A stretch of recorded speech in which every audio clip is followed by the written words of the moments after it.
Flexibility. I mean, let's be honest, right? It's the number one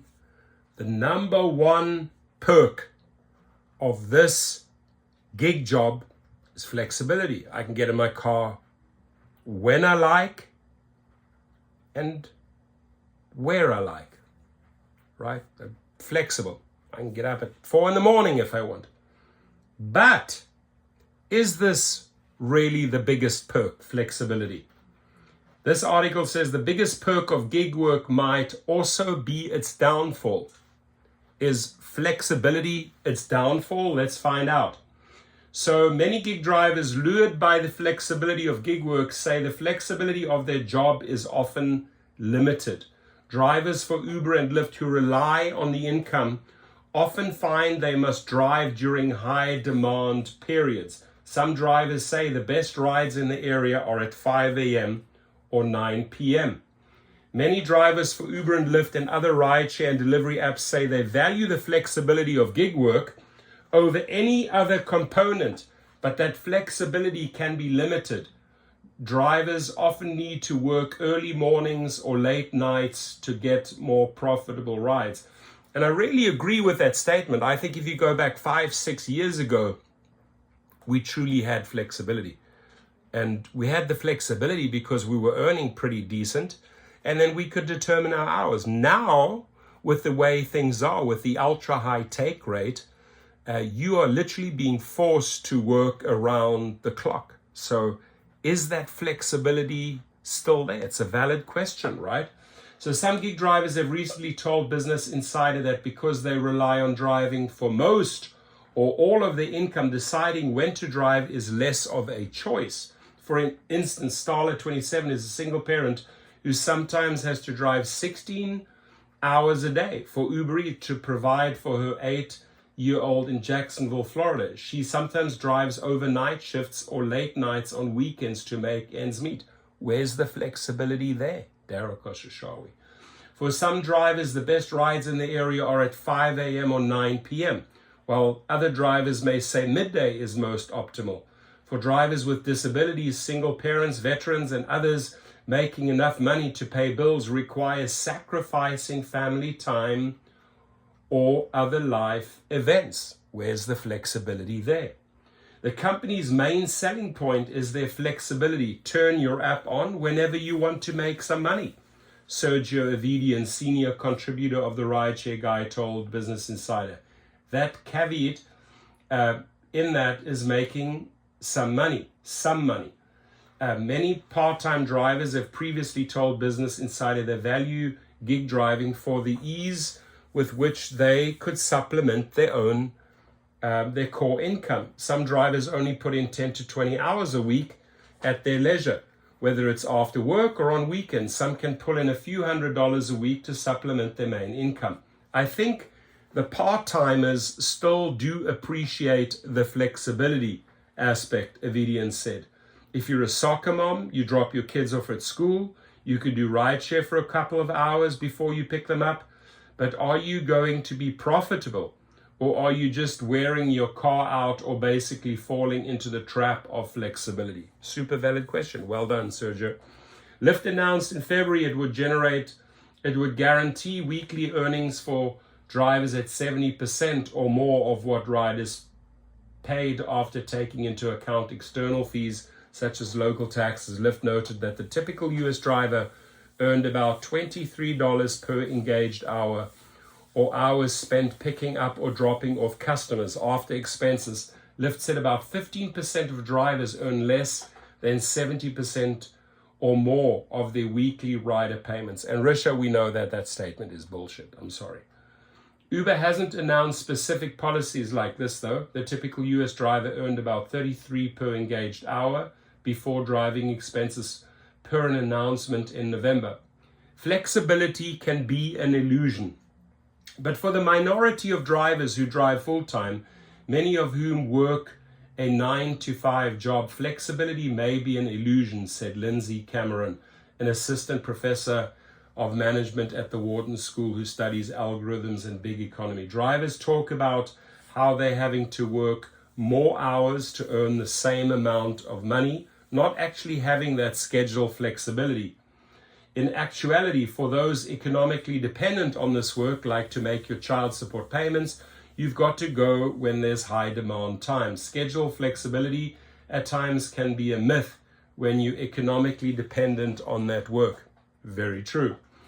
Schedule flexibility allows people with disabilities, for instance, to drive around chemotherapy appointments or school drop-offs. However, Cameron added that drivers who are more financially dependent on these apps are more likely to accept lower fare amounts as they need the money. Many drivers are lured into gig work by promises of flexibility, though Avidian said growing competition has made it so that more profitable rides are harder to secure. Flexibility and freedom was a massive selling point because the demand was outstripping supply. But for the last 3 or 4 years, that's kind of out of the window, Avidian said. The reason for that is every single market that I know of is extremely oversaturated, working on their own terms. Still, many drivers would rather work on their own terms than have to set a work schedule. Laura Katnelson, a doctoral candidate in the strategy unit at Harvard Business School, told Business Insider that gig drivers derive substantial value from being able to change which hours they work from week to week, though demand conditions likely impact when drivers choose to work.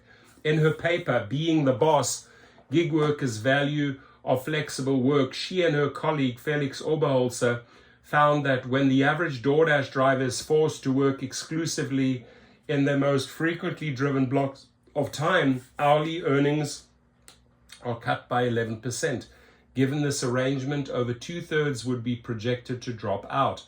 We assume that if they choose a particular time to work on the platform, it's because it made the most sense for them given their set of circumstances at the time, Katznelson said.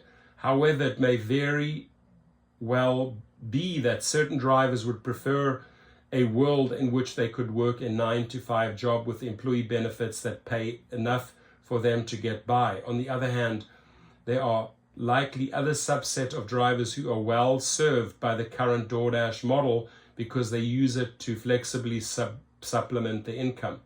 Chasing more lucrative rides. Katie Wells, a geographer at Georgetown University and author of Disrupting DC, The Rise of Uber and the Fall of the City, said that her research, many drivers said they would arrange their schedules around the hopes of encountering incentives offered by platforms like bonuses, sometimes working split shifts. This helps them maximize their earnings, but many feel like it's the only option.